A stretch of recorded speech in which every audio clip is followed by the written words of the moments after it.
ഷോൾഡറിൽ കൈ വെച്ചു, ഒന്ന് മസാജ് ചെയ്തു. ഷോൾഡർ കൈ വെക്കാം, മസാജ് ചെയ്യും. അടുത്ത ആൾ സ്വന്തമല്ല, അടുത്ത ആൾക്ക് മസാജ് ചെയ്തു, അടുത്ത ആൾക്ക് മസാജ് ചെയ്തു. ഇങ്ങനെ മസാജ് പോകും.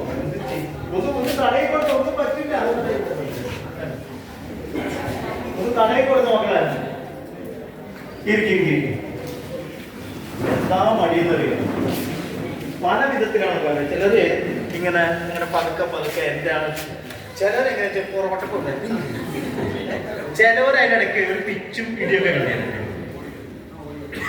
ഒന്നും കൂടി എഴുതട്ടെ. ആ തന്നതല്ല തിരിച്ചു കൊടുക്കും. തിരിച്ചു കൊടുക്കും. എങ്ങനെയാണ് ഇരുന്നിരുന്നു. ഇതേപോലെ തന്നെയാണ് നമ്മുടെ മക്കളുടെ അവസ്ഥ എന്ന് പറയാൻ വേണ്ടി വന്നത്. നമ്മൾ എന്താണോ നമ്മുടെ മക്കൾക്ക് കൊടുക്കുന്നത് അത് തന്നെയായിരിക്കും നമുക്ക് തിരിച്ചു കിട്ടുന്നത്. എങ്ങനെയാണ് നമുക്ക് മക്കളെ രക്ഷിക്കാൻ കഴിയുക? എങ്ങനെ രക്ഷിക്കാൻ കഴിയുക? ഇതൊക്കെ സാറ് പറഞ്ഞില്ലേ, ഇതൊക്കെ പെടും. എങ്ങനെ രക്ഷിക്കാൻ കഴിയും? തുടക്കത്തിലെ നോക്കണം. തുടക്കത്തിലെ എവിടെ മുതൽ നോക്കണം? അടുത്ത തലമുറയെ വിവാഹം കഴിക്കുമ്പോൾ മുതൽ ആരെ വിവാഹം കഴിക്കണം, ആരെ വിവാഹം കഴിപ്പിച്ച് കൊടുക്കണം എന്ന് തീരുമാനിക്കണം. അത് കഴിഞ്ഞ് ഗർഭിണിയായിരിക്കുമ്പോൾ ശ്രദ്ധിക്കണം. അടുത്ത തലമുറ എങ്ങനെയാണ് ശ്രദ്ധിക്കണം.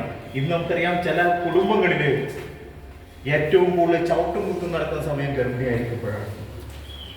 അവർ ആ സമയത്താണ് ആവശ്യമില്ലാത്ത പലതും കേട്ടുകൊണ്ടിരിക്കുന്ന കേട്ടുകൊണ്ടിരിക്കുന്നത്.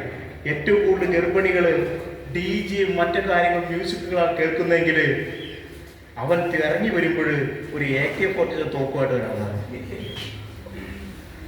ഇതൊക്കെ ഞാൻ പറയുന്നതല്ല, ശാസ്ത്രം പറയുന്നതാണ്. അവരുടെ കാലഘട്ടത്തിനനുസരിച്ച് എന്താണോ കേൾക്കുന്നത്, അമ്മ കേൾക്കുന്നത്, അത് തന്നെ കുട്ടികൾ കേൾക്കുന്നതാണ് പറയുന്നത്.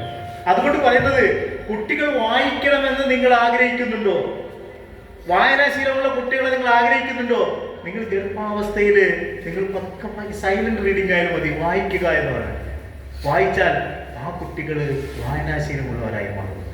നിങ്ങൾ കേൾക്കുന്ന കരയിലും മറ്റും കരഞ്ഞുകൊണ്ടിരിക്കുന്ന സീരിയലും മറ്റുമൊക്കെയാണോ? അന്ന് കുറെ സീരിയലുണ്ട്, അതൊക്കെയാണോ നിങ്ങൾ ഈ സമയത്ത് കാണുന്നത്? നിങ്ങളുടെ മക്കൾ വളർന്നു വരുമ്പോൾ ആ സ്വഭാവം അവർ കാണിക്കും. ഇനി അത് കഴിഞ്ഞ് വളർന്നു വന്നു കഴിഞ്ഞാൽ ഈ മക്കളെ